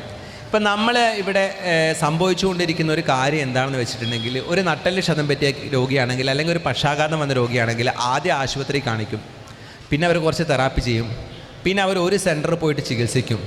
പിന്നെ അവർ 2ാമത്തെ സെൻറ്ററിൽ പോയി ചികിത്സിക്കും. കുറച്ച് കഴിയുമ്പോൾ വേറെ ആരെങ്കിലും ഒന്ന് പറയും ഇതിന് അവിടെ പോയി കഴിഞ്ഞാൽ അവിടെ ഒരു ആദിവാസി ചികിത്സ ഉണ്ടെന്ന് പറയുമ്പോൾ അവിടെ പോകും. പിന്നെ വേറെ സ്ഥലത്ത് കേൾക്കും ഇവിടെ പോയാൽ വേറെ അവിടെ പോകും. ഇങ്ങനെ രോഗികൾ ഇങ്ങനെ വർഷങ്ങളോളം സെൻറ്ററുകൾ മാറി മാറി മാറി മാറി കുറച്ച് കഴിയുമ്പോൾ കയ്യിലുള്ള പൈസ കഴിയുമ്പോൾ അപ്പം പൈസ പിരിച്ചിട്ട് ചികിത്സിക്കാൻ പോകും. ഈ രീതിയിൽ ചികിത്സ എടുക്കുന്ന ഒരു രീതി പലപ്പോഴും നമ്മൾ കാണാറുണ്ട്. ഇതിൽ നമ്മൾ മനസ്സിലാക്കേണ്ടത് ന്യൂറോളജിക്കലായിട്ടുള്ള പ്രശ്നങ്ങൾ ഉണ്ടാകുമ്പോൾ ഒരു കൃത്യമായ സമയം കഴിഞ്ഞാൽ അതിൽ പിന്നെ ഉണ്ടാകാൻ പോകുന്ന പ്രോഗ്രസ് വളരെ മിനിമലാണ്. ഏകദേശം പറഞ്ഞാൽ നമുക്ക് ഒരു വർഷം എന്നല്ല, കൃത്യമായിട്ട് ആ ഫീൽഡിലുള്ള ഡോക്ടർക്ക് ഈ രോഗിയെ 1ാമത്തെ ആഴ്ച കാണുമ്പോൾ തന്നെ ഇയാൾ ഏകദേശം ഏത് രീതിയിലാണ്, ഇയാൾ നടക്കുമോ ഇയാൾ നിൽക്കുമോ എന്നുള്ള കാര്യങ്ങളൊക്കെ ഇയാൾ 2-3 കൊല്ലം കഴിഞ്ഞാൽ ഇയാൾ അവസ്ഥ എന്തായിരിക്കും എന്നുള്ളത് 99% കൃത്യതയോടുകൂടി പറയാൻ സാധിക്കും. ഇതറിയില്ലെങ്കിലുള്ള പ്രശ്നം എന്താണ്? ഇപ്പം നമ്മളിത് മനസ്സിലാക്കിയില്ലെങ്കിൽ പ്രശ്നം എന്താണ്? ഇയാളുടെ അടുത്ത് പോയിട്ട് 2 പ്രശ്നമുണ്ട്. നിങ്ങൾ ഈ രോഗിയുടെ അടുത്ത് പോകും. അപ്പോൾ ഇയാൾ കുറേ കാലം കിടക്കുമ്പോൾ നിങ്ങൾ എന്ത് പറയും? ഇയാളെ സമാധാനിപ്പിക്കാനുള്ള നിങ്ങൾ പറയും ഇതൊക്കെ ശരിയാവും, ഒക്കെ ഉഷാറാകും, നമുക്ക് എടിച്ച് നടക്കാൻ പറ്റും. മറ്റേ ആൾ നടന്നില്ലേ, ഇവർ നടന്നില്ലേ എന്ന് പറയും. അപ്പോൾ രോഗിക്കൊന്നും നടക്കാൻ പറ്റും, രോഗിക്ക് നടക്കാൻ പറ്റൂല, രോഗി നടക്കാൻ പോകുന്നില്ല. അപ്പോൾ നിങ്ങൾക്ക് ആ ധാരണ ഇല്ലെങ്കിൽ നിങ്ങളൊരു നല്ല കാര്യം വിചാരിച്ച് ചെയ്യുന്നതായിരിക്കും. രോഗിക്കൊന്ന് സന്തോഷമായിക്കോട്ടെ, ഒന്ന് മോട്ടിവേറ്റ് ചെയ്യാമെന്ന് വിചാരിച്ച് നിങ്ങൾ പറയുന്നതായിരിക്കും നമുക്ക് നടക്കാൻ പറ്റും, നമുക്ക് ഓടാൻ പറ്റും, നമുക്ക് നടക്കണം, നമുക്ക് ഓടണം. പ്രത്യേകിച്ച് മോട്ടിവേഷൻ എന്ന് പറയുമ്പോൾ ആൾക്കാരുടെ ഒരു തെറ്റിദ്ധാരണ, മോട്ടിവേഷൻ എന്ന് പറഞ്ഞാൽ വെറുതെ ആൾക്കാരെ പറഞ്ഞിട്ട് ഇങ്ങോട്ട് ഉഷാറാക്കുക എന്നുള്ളതാണ് ചില ആൾക്കാരെങ്കിലും വിചാരിക്കുക. അപ്പോൾ നിങ്ങൾക്ക് ശ്രദ്ധിച്ചില്ലേ, നിങ്ങൾ പോയിട്ട് ഈ രോഗിയോട് പറയും നമുക്ക് നടക്കണം, നമുക്ക് ഓടണം, നമുക്ക് അവിടെ പോകണം, നമുക്ക് ഇവിടെ പോകണം എന്ന് പറയും. രോഗിയുടെ അവസ്ഥ വെച്ച് ചിലപ്പോൾ അതിന് ഒരു കാലത്തും സാധിക്കില്ല. അതുകൊണ്ട് നിങ്ങൾ ഒരു രോഗിയുടെ അവസ്ഥ ഏതാണ് എത്തുക എന്നുള്ളത് പോകുന്ന വളണ്ടിയർക്ക് ഒരു ധാരണ വേണം. അതിനനുസരിച്ചിട്ടേ രോഗിയോട് പറയാൻ പാടുള്ളൂ, അതിനനുസരിച്ചിട്ടേ രോഗിക്ക് കോൺഫിഡൻസ് കൊടുക്കാവൂ. അല്ലാതെ തോന്നിയ പോലെ എന്തെങ്കിലും കയറിയിട്ട് രോഗിയുടെ അടുത്ത് പറഞ്ഞിട്ട് കോൺഫിഡൻസ് കൊടുക്കാൻ വേണ്ടി നോക്കരുത്. രോഗിയെ സംബന്ധിച്ചിടത്തോളം രോഗി ഇമ്പ്രൂവ് ചെയ്യണമെങ്കിലുള്ള 1ാമത്തെ കണ്ടീഷൻ സ്വന്തം അവസ്ഥയെക്കുറിച്ച് ബോധം വേണം. അതായത് ഞാൻ ഇനി വീൽ ചെയറിലാണ് ഉണ്ടാവുക എന്ന് മനസ്സിലാക്കി അതിലെന്ത് ചെയ്യാമെന്ന് ആലോചിക്കുന്നിടത്തുള്ള അങ്ങനെ നോക്കുന്ന രോഗികൾ മാത്രമേ രക്ഷപ്പെടുകയുള്ളൂ. അല്ലാതെ വീൽ ചെയറിന് എഴുന്നേക്കാൻ സാധിക്കില്ല. പക്ഷേ വീൽ ചെയറിന് എഴുന്നേൽക്കണം, എഴുന്നേറ്റിട്ട് ചെയ്യണം, എനിക്കൊന്ന് നിൽക്കണം, നടന്നിട്ട് വേണം. ഇങ്ങനെ ആലോചിച്ചാൽ നടക്കാൻ പറ്റുന്ന ആളുകൾ ഉണ്ടാകും. പക്ഷേ ചിലർക്ക് അവരുടെ രോഗത്തിൻ്റെ അവസ്ഥ വെച്ച് നടക്കാൻ പറ്റില്ല. അങ്ങനെയുള്ള ആളുകൾ നടക്കണം എന്നുള്ളത് മാത്രം വിചാരിച്ചിരുന്നാൽ അവർക്ക് ഒരു കാലത്തും അവരുടെ ജീവിതത്തെ ഒരു പോസിറ്റീവായിട്ട് കൊണ്ടുപോകാൻ പറ്റില്ല. പക്ഷെ അവർക്ക് വീൽ ചെയറിൽ ഇരുന്നുകൊണ്ട് തന്നെ ബാക്കി കാര്യങ്ങളൊക്കെ ചെയ്യണം എന്നുള്ളതിനാണ് അവർ ശ്രദ്ധിക്കേണ്ടത്. അപ്പോൾ ഇതിൽ വോളണ്ടിയർ റോൾ എങ്ങനെയാണ് വരിക വെച്ചാൽ, എങ്ങോട്ടാണ് ഈ രോഗിയെ കൊണ്ടുപോകേണ്ടത് എന്നുള്ള ധാരണ കുറച്ചെങ്കിലും ധാരണ പോകുന്ന വളണ്ടിയർക്ക് ഉണ്ടാകണം. ഇല്ലെങ്കിൽ ഉണ്ടാകുന്ന പ്രശ്നം ഇപ്പോൾ നമ്മൾ പലപ്പോഴും കാണുന്നതാണ്. ആരെങ്കിലും സന്ദർശിക്കാൻ വന്നാൽ, ഇങ്ങനെയുള്ള സെൻറ്ററുകളിൽ ആരെങ്കിലും വന്നാൽ, വരുന്ന ആൾ ഭയങ്കര നല്ല കാര്യത്തിലാണ് വിചാരിക്കുക. അയാൾ നേരെ ചെയ്യുക എന്താണെന്ന് വെച്ചിട്ടുണ്ടെങ്കിൽ കയറിയിട്ട് ഇതൊക്കെ ഇതാണ് അവിടെ നടന്നിട്ടുണ്ടല്ലോ, ഇവിടെ നടന്നിട്ടുണ്ടല്ലോ, ഇതൊന്നും അങ്ങോട്ട് വെച്ചേ, അവിടെ നടന്നിട്ടുണ്ടല്ലോ, ഇവിടെ നടന്നിട്ടുണ്ടല്ലോ എന്നുള്ളതാണ് വിചാരിക്കുക. പക്ഷേ അത് ഈ രോഗിയോട് പറയുമ്പോൾ രോഗി എന്ന് വെച്ചാൽ എല്ലാ സമയത്തും രോഗി നടക്കാൻ പറ്റുമെന്നുള്ള ധാരണയിൽ നിൽക്കും. പക്ഷേ രോഗിക്ക് നടക്കാൻ പറ്റില്ല. ഇങ്ങനെയുള്ള അവസ്ഥകൾ ഉണ്ടാകും. അപ്പോൾ അത് തികച്ചും വോളണ്ടിയർമാർ കൃത്യമായിട്ട് അറിയേണ്ട കാര്യമാണ്. പിന്നീട് നമ്മളതിൽ മനസ്സിലാക്കേണ്ട പ്രധാനപ്പെട്ട ഒരു കാര്യം, ഇവരേത് രീതി, അത് പ്രധാനമായിട്ട് വോളണ്ടിയർമാർ പിന്നീട് നിങ്ങൾ പോകുമ്പോൾ നിങ്ങൾ ഇടപെടേണ്ടി വരുന്ന ഒരു കാര്യം എന്താ വെച്ചാൽ ഇവരുടെ ജീവിതം എങ്ങനെ മുന്നോട്ട് പോകും. മിക്കവാറും നമ്മൾ നോക്കുമ്പോൾ നമ്മുടെ നാട്ടിൽ ഈ അസുഖം പറ്റുന്ന ആളുകൾ, ഈ സ്പൈനൽ കോഡ് ഇഞ്ചുറി, നട്ടെല്ലിന് ക്ഷതം പറ്റുന്നത് പലപ്പോഴും ഒരാളിപ്പോൾ ഒരു ഇതിൽ നിന്ന് വീണു, ഒരു ഹൈറ്റിൽ നിന്ന് വീഴാന്ന് പറയുമ്പോൾ പലപ്പോഴും നമ്മുടെ മരത്ത് കയറുന്ന ആളുകൾക്കാണ് ഇത് പറ്റുക. മരത്ത് കയറുന്ന ആളുകൾക്ക് പറ്റും, അല്ലെങ്കിൽ ബിൽഡിങ്ങിൻ്റെ പണിക്കിടയിൽ പറ്റും. ഇങ്ങനെയാണ് സാധാരണ അരക്ക് താഴോട്ട് തളർന്നു പോകുന്നത് പറ്റും. പക്ഷേ കഴുത്തിന് താഴോട്ട് തളർന്നു പോകുമ്പോൾ വളരെ ട്രിവിയൽ ആയിട്ടുള്ള സ്ലിപ്പ് ആയിട്ടുള്ള ഫീൽ, സ്റ്റെപ്പിൻ്റെ മുകളിൽ താഴോട്ട് വീഴുക, ഇങ്ങനത്തെ ചെറിയ ചെറിയ പരിക്കലും പറ്റും. ഇതിൽ പ്രശ്നം എന്താ വെച്ചാൽ ഒരാൾ ഇങ്ങനെ കിടന്ന് കഴിയുമ്പം സാധാരണ മിക്ക കേസുകളിലും ഇയാളായിരിക്കും കുടുംബത്തിലെ കുടുംബനാഥൻ, അല്ലെങ്കിൽ ബ്രെഡ് വിന്നർ എന്ന് നമ്മൾ പറയുന്ന, കുടുംബം നോക്കുന്ന ആൾ ഈ കിടന്നു പോകുന്ന ആളായിരിക്കും. പിന്നീട് ഇവരുടെ ജീവിതം എങ്ങനെ മുന്നോട്ട് പോകുന്നുള്ളത് വലിയൊരു വിഷയമാകും. ഇവിടെ 2 പ്രധാനപ്പെട്ട കാര്യങ്ങളുണ്ട്. നമ്മൾ ഉദ്ദേശിക്കുന്ന വെച്ചാൽ ഇവർക്ക് ഒരു വരുമാന മാർഗമുണ്ടാക്കി സ്വന്തം നിലയിൽ സമ്പാദിച്ചുകൊണ്ട് മുന്നോട്ട് പോകാൻ സാധിക്കണം. അതിനായിരിക്കണം നമ്മുടെ പ്ലാനിങ് ഉണ്ടാകേണ്ടത്. അത് പല രീതിയിൽ സാധിക്കും. അവർക്ക് കാലിൻ്റെ അരൻ്റെ താഴോട്ട് പോയാണെങ്കിൽ കൈ കൊണ്ട് ചെയ്യാൻ പറ്റുന്ന ജോലികളുണ്ട്. ആ ജോലികൾക്ക് ട്രെയിനിങ് കൊടുക്കുക, അതിന് സപ്പോർട്ട് കൊടുക്കുക. അത് പല രീതിയിലാകാം. എന്തൊക്കെ ചെയ്യാൻ പറ്റും? ഇപ്പം ചിലപ്പോൾ നമുക്ക് ആലോചിക്കുമ്പോൾ നമുക്കാകെ ഈ മെഡിസിൻ്റെ കവർ ഉണ്ടാക്കുന്നതും ഈ കുട ഉണ്ടാക്കുന്നതും മാത്രമേ ഓർമ്മ. അത് മാത്രമല്ല, എന്തൊക്കെ സാധനം ചെയ്യാൻ പറ്റും. ഇപ്പോഴത്തെ കാലത്ത് എന്തൊക്കെയുണ്ട്. ഇൻസ്റ്റാഗ്രാം വെച്ചിട്ടല്ലേ ഇവിടെ എത്ര കുട്ടികൾ പൈസ ഉണ്ടാക്കുന്നുണ്ട്. ചെറിയ ചെറിയ സാധനം ഇതാക്കിയിട്ട് ഇൻസ്റ്റാഗ്രാമിൽ കൊടുത്തിട്ട് ഇതെങ്ങാനും പൈസ ഉണ്ടാക്കുന്നുണ്ട്. ഇതെന്തുകൊണ്ട് ഇത് സ്പൈനൽ കോഡ് ഇഞ്ചുറി ഒരാൾക്ക് ചെയ്യാൻ പറ്റില്ലേ? അങ്ങനെ ഇന്നൊവേറ്റീവായിട്ടുള്ള പുതുമയാർന്നിട്ടുള്ള കാര്യങ്ങൾ ചെയ്തുകൊണ്ട് അവർക്ക് സ്വന്തമായിട്ട് സമ്പാദിക്കാനുള്ള സാഹചര്യം ഉണ്ടാകണം. അല്ലെങ്കിലുള്ള പ്രശ്നം നിങ്ങൾ നോക്കിക്കോളൂ. നിങ്ങൾ കുറച്ച് കാലം സപ്പോർട്ട് ചെയ്ത് പിന്നെ രോഗിയെ സംബന്ധിച്ചിടത്തോളം സപ്പോർട്ട് കിട്ടണം എന്നുള്ളൊരവസ്ഥ വരും. അതായത് ആരെങ്കിലും സഹായിച്ചാലേ മുന്നോട്ട് പോകാൻ പറ്റും, സഹായിക്കണം എന്നുള്ളൊരവസ്ഥ പെട്ടെന്ന് വരും. അത് സത്യത്തിൽ ഉണ്ടാക്കുക ഇയാളുടെ, നമ്മൾ സാധാരണ സെൽഫ് എസ്റ്റീം എന്ന് പറയുന്ന സാധനം, നമ്മുടെ ഒരു വിശ്വാസം അല്ലെങ്കിൽ നമ്മുടെ ഒരു അഭിമാനം എന്നൊക്കെ പറയുന്നത്, അത് കംപ്ലീറ്റ് പോയിട്ട് എപ്പോഴും എന്തെങ്കിലും ഒരു സഹായം കിട്ടണം, ആ സഹായത്തിൽ കാര്യങ്ങൾ നടക്കണം എന്നുള്ളൊരു അവസ്ഥയിലേക്ക് രോഗി എത്തിപ്പോകും. അത് ഒഴിവാക്കണമെങ്കിൽ നമ്മൾ ചെയ്യേണ്ടത് രോഗിയെ സ്വന്തമായ കാര്യങ്ങൾ ചെയ്ത് അങ്ങനെ ഇഷ്ടം പോലെ ആൾക്കാരുണ്ട്. ഇവിടെ നട്ടെല്ലിൻ്റെ താഴോട്ട് അന്ന് കോൺട്രാക്റ്റ് പണി ചെയ്യുന്ന ആൾക്കാരുണ്ട്, നല്ല വൃത്തിയായിട്ട് കോൺട്രാക്റ്റ് പണി ചെയ്യുന്ന ആൾക്കാരുണ്ട്. അതേപോലെ തന്നെ ഷോപ്പ് നന്നായിട്ട് നടത്തുന്ന ആൾക്കാരുണ്ട്, നന്നായിട്ട് ബിസിനസ് ചെയ്യുന്ന ആൾക്കാരുണ്ട്. അത് ചെയ്തുകൊണ്ട് സ്വന്തമായിട്ട് മോഡിഫൈഡ് കാറിൻ്റെ മോഡിഫിക്കേഷൻ ചെയ്തിട്ട് അത് ബിസിനസ്സായി നടത്തിയിട്ട് നന്നായിട്ട് സമ്പാദിക്കുന്ന ആളുകളുണ്ട്. അങ്ങനെ ഇഷ്ടംപോലെ ആൾക്കാരുണ്ട്. കാരണം ഇപ്പോൾ പക്ഷേ നമുക്ക് ചാലഞ്ച് ഉണ്ടാകും. കാരണം ഇപ്പോൾ ഒരു തെങ്ങ് കയറുന്ന ആളാണെങ്കിൽ അയാളുടെ സ്കില്ലെന്താണ്? അയാൾക്ക് തെങ്ങ് കയറുന്നതാണ് അറിയാം. അയാൾക്ക് വേറൊരു സാധനം അത്രത്തോളം പഠിച്ചിട്ടില്ല. അയാൾക്ക് പെട്ടെന്ന് നമ്മൾ പോയിട്ട് അയാളോട് നിങ്ങൾ കമ്പ്യൂട്ടറിൽ ജോലി ചെയ്യുമെന്ന് പറയാൻ പറ്റില്ലല്ലോ. പക്ഷേ ഇത് നമ്മൾ കൃത്യമായിട്ട് എന്ത് ചെയ്യണം? കൃത്യമായിട്ട് ട്രെയിനിങ് കൊടുക്കണം. അതിനുള്ള സംവിധാനങ്ങളുണ്ട്. പക്ഷേ ഇത് പോകുന്നൊരു വളണ്ടിയർ മനസ്സിൽ വേണം. നമുക്ക് അവരോട് സഹതാപം ഉണ്ടാവും, അത് ശരിയാണ്. പക്ഷേ സഹതാപം മാത്രം ഉണ്ടായാൽ പോരാ. ഇവരെ മുന്നോട്ട് കൊണ്ടുപോയി സ്വന്തം കാലിൽ അല്ലെങ്കിൽ സ്വന്തം കാര്യങ്ങൾ ചെയ്യാനുള്ള, സ്വന്തം ആവശ്യങ്ങൾ സ്വന്തം നിലയ്ക്ക് ചെയ്യാനുള്ള കഴിവുണ്ടാക്കാൻ എത്തിക്കണം എന്നുള്ളൊരു കാര്യം നമുക്ക് ഉണ്ടാക്കണം. പിന്നീട് നമ്മൾ ശ്രദ്ധിക്കേണ്ട ഒരു കാര്യം, പ്രധാനമായിട്ട് നമ്മൾ ശ്രദ്ധിക്കേണ്ട മറ്റൊരു കാര്യം ബന്ധങ്ങളാണ്. ബന്ധങ്ങൾ എന്ന് ഞാൻ പറയുമ്പോൾ പലപ്പോഴും ഞങ്ങൾ തമാശക്ക് പറയാറുണ്ട്, വീഴുന്നവരെ നമുക്ക് ബാക്കിയുള്ളവരുമായുള്ള ബന്ധങ്ങൾ നന്നാക്കാൻ നമുക്ക് എന്തെങ്കിലും അസുഖമാകുന്നവരെ അതെല്ലാവരും സംബന്ധിച്ചിടത്തോളം കാര്യമാണ്. ആ അസുഖമാകുന്നവരെ കാത്തു നിൽക്കണം എന്നില്ല. കാരണം ഒരു അസുഖം പറ്റിക്കഴിഞ്ഞൊരു സ്ട്രോക്ക് പറ്റി അല്ലെങ്കിൽ നട്ടെല്ലിന് ക്ഷതം പറ്റിയ ശേഷം നമ്മൾ ഇവരുടെ കാര്യങ്ങൾ ചർച്ച ചെയ്യുമ്പം ചില ആൾക്കാരെന്ന് വെച്ചാൽ അവരുടെ വീട്ടുകാരായിട്ട് മുമ്പേ തെറ്റിലായിരിക്കും, ഭയങ്കര അടിയാണ്. ആ അടി ഒരാൾ വീണ് നട്ടെല്ല് പൊട്ടിയെന്നുള്ളതുകൊണ്ട് ഈ അടി തീരൂല. വന്നു കഴിഞ്ഞാലും ആൾക്കാർക്ക് ആ ഒരു വിരോധം ഉണ്ടാവും. അടുത്ത വീട്ടുകാരനായിട്ട് മുമ്പേ പ്രശ്നമാണ്. അപ്പോൾ ഇയാൾ വീണ് കഴിഞ്ഞു, അപ്പോൾ ഇനി ഇയാളുടെ വീട്ടിലേക്ക് ഒന്ന് വീൽ ചെയർ കൊണ്ടുപോകണമെങ്കിൽ അല്ലെങ്കിൽ ഒരു വണ്ടി കയറാനുള്ള വഴിയില്ല, 20 സ്റ്റെപ്പ് കയറിപ്പോകണം. അപ്പം നമ്മൾ നോക്കുക എന്താ വെച്ചാൽ അവിടുന്ന് കുറച്ച് സ്ഥലം കിട്ടിയിട്ട് ഒരു വണ്ടി പോകാനുള്ള വഴി ഉണ്ടാക്കണം. അപ്പോൾ ഇയാൾ അടുത്ത വീട്ടുകാരൻ എന്താ പറയുന്നത് വെച്ചാൽ ഓനങ്ങനെ വീണത് നന്നായി എന്നാണ് ഞാൻ വിചാരിക്കുന്നത്. അജാതി സ്വഭാവമാണ് ഓൻ്റെ അടുത്താണ് ഈ വീണ് കിടക്കുന്ന സമയത്ത് പറയുന്നത്. അപ്പോൾ ഈ രീതിയിലുള്ള കോൺഫ്ലിക്റ്റുകൾ കുറേ ഉണ്ടാകും. അത് ഇങ്ങനെ മാത്രമല്ല, കുടുംബമല്ല, അതായത് ഭാര്യയും ഭർത്താവും തമ്മിലുണ്ടാകും. നമ്മൾ പ്രതീക്ഷിക്കുന്ന പോലെ തന്നെയല്ല. ഒരാൾ വീണ് നട്ടൽ പൊട്ടിയതുള്ളതുകൊണ്ട് മനുഷ്യൻ്റെ സ്വഭാവം ഒന്നും മാറില്ല, സ്വഭാവം അങ്ങനെ തന്നെ ഉണ്ടാകും. അപ്പോൾ ഒരു ആളുണ്ടായിരുന്നു, അയാൾ വീണ് നട്ടൽ പൊട്ടി, പ്രായമുള്ള ആളാണ്, ഒരു പുരുഷനാണ്. ഇയാളുടെ ഭാര്യയാണ് ഇയാളെ നോക്കുന്നത്. ഈ സ്ത്രീ ജോലിക്ക് പോയിട്ടാണ് ഇയാളെ നോക്കുക. അപ്പോൾ ഇവർ രാവിലെ ജോലിക്ക് പോകുന്നതിന് മുമ്പ് ഇയാളുടെ മൂത്രത്തിൻ്റെ ട്യൂബ് ഇതെടുത്തിട്ട് മൂത്രം കളഞ്ഞൊരു പാത്രത്തിലാക്കി എടുത്ത് വെച്ച് അത് വീണ്ടും ഇതാക്കിയിട്ടാണ് ഇവരെടുത്ത് ജോലിക്ക് പോകുക. വൈകുന്നേരം ഈ സ്ത്രീ വരുള്ളൂ, ഇവർ പണിയെടുത്തിട്ടാണ് കഴിയുന്നത്. അപ്പോൾ ഇവർ പറഞ്ഞത് എന്താ വെച്ചാൽ, ഇയാൾ എന്താ ചെയ്യാന്ന് വെച്ചാൽ ഈ മൂത്രം എടുക്കുന്ന സമയത്ത് ഈ സ്ത്രീ കുനിഞ്ഞ് ഇതെടുക്കുമല്ലോ, ആ സമയത്ത് മുട്ട് മടക്കിയിട്ട് ഒരു 4 പ്രാവശ്യം ഇവരെ പുറത്ത് 4 കുത്തും. അതായത് അദ്ദേഹത്തിന് ഇപ്പം ചെയ്യാൻ പറ്റുന്ന ഉപദ്രവം അത്ര മാത്രമേ ഉള്ളൂ, വേറൊന്നും ചെയ്യാൻ പറ്റില്ല. കാരണം ഒന്നും തളർന്നിരിക്കുകയാണ്. പക്ഷേ ഞാനിത് തമാശക്ക് പറയില്ല, ഇതെന്താ വെച്ചാൽ ഇതൊരു ഫ്രസ്ട്രേഷൻ ഉണ്ട്. അതായത് നേരത്തെ നല്ല ഡോമിനൻ്റ് ആയിട്ടുള്ള ഭാര്യനെയൊക്കെ ഭയങ്കരമായിട്ട് ഇത് പറഞ്ഞ് ചീത്ത പറഞ്ഞു ആയി നിൽക്കുന്ന ആൾക്കാർക്ക് ഒന്നും ചെയ്യാൻ പറ്റുന്നില്ല. കാരണം ഫിസിക്കലി ഒന്നും ചെയ്യാൻ പറ്റുന്നില്ല. തന്നെയുമല്ല, ഇവരെ ഡിപ്പെൻഡ് ചെയ്താണ് ജീവിക്കുന്നത്. അതായത് അവർ സമ്പാദിച്ചു കൊണ്ട് അപ്പോൾ ഉള്ള ഫ്രസ്ട്രേഷൻ ഭയങ്കരമായിരിക്കും. പിന്നെന്താ ചെയ്യാൻ പറ്റുക? ഈ സമയത്ത് 4 കുത്തു കൊടുക്കുമ്പോൾ അത്ര സമാധാനം. അപ്പോൾ ഇങ്ങനെയുള്ള പ്രശ്നങ്ങളൊക്കെ ഉണ്ടാകും. അപ്പം വീട്ടിൽ പോകുന്ന ഒരു വോളണ്ടിയർക്ക് ഈ കാര്യങ്ങൾ മനസ്സിലാക്കാൻ പറ്റും. അത് മനസ്സിലാകുമ്പോൾ അത് കൃത്യമായി അത് വൃത്തിയായി ഡീൽ ചെയ്യാനുള്ള ഒരു അറിവ് ഉണ്ടാകണം. അത് ഞാൻ പറയുന്നത്, നിങ്ങൾക്ക് അറിയില്ല എന്നുണ്ടെങ്കിൽ നിങ്ങൾ ഇത്തിരി പ്രൊഫഷണലി ഇപ്പോൾ ഒരു സൈക്കോളജിസ്റ്റിൻ്റെ അടുത്ത് നിന്നൊക്കെ ഒന്ന് ഡിസ്കസ് ചെയ്തിട്ട് എന്താണെന്ന് മനസ്സിലാക്കണം. അല്ലാതെ നമുക്ക് തോന്നുന്ന പോലെ കയറി ഇങ്ങ് ഇടപെടരുത്. തോന്നുന്ന പോലെ കയറി ഇടപെട്ട് കുളമായിട്ടുണ്ടെങ്കിൽ അത് നന്നാക്കാൻ കുറേയും കൂടി ബുദ്ധിമുട്ടുണ്ടാവും. അപ്പം വിഷയങ്ങൾ ഉണ്ടെങ്കിൽ അത് നമ്മൾ വേണമെങ്കിൽ പ്രൊഫഷണലി വിവരമുള്ള ആളുകളുമായി ചർച്ച ചെയ്ത് അത് ഏത് രീതിയിൽ തീർക്കാമെന്നുള്ളത് നമ്മൾ മനസ്സിലാക്കണം.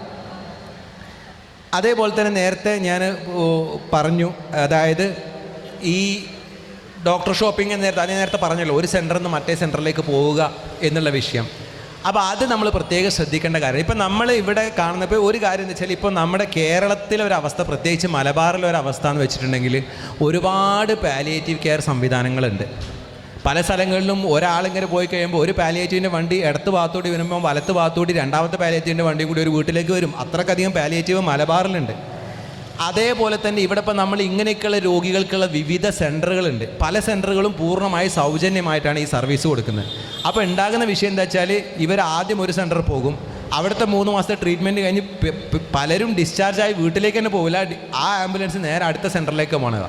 അവിടെ കഴിഞ്ഞ് ഈ രീതിയിൽ പോയിട്ട് എന്താ, ഞാൻ പറഞ്ഞല്ലോ, ഇത് ഏകദേശം ഒരു സമയമുണ്ട്. ഇത്ര ഒരു മാസം കഴിഞ്ഞാൽ ഇവർക്കുള്ള ഇമ്പ്രൂവ്മെൻറ്റ് എന്നുള്ളത് ഒരു അവസ്ഥയിലെത്തും.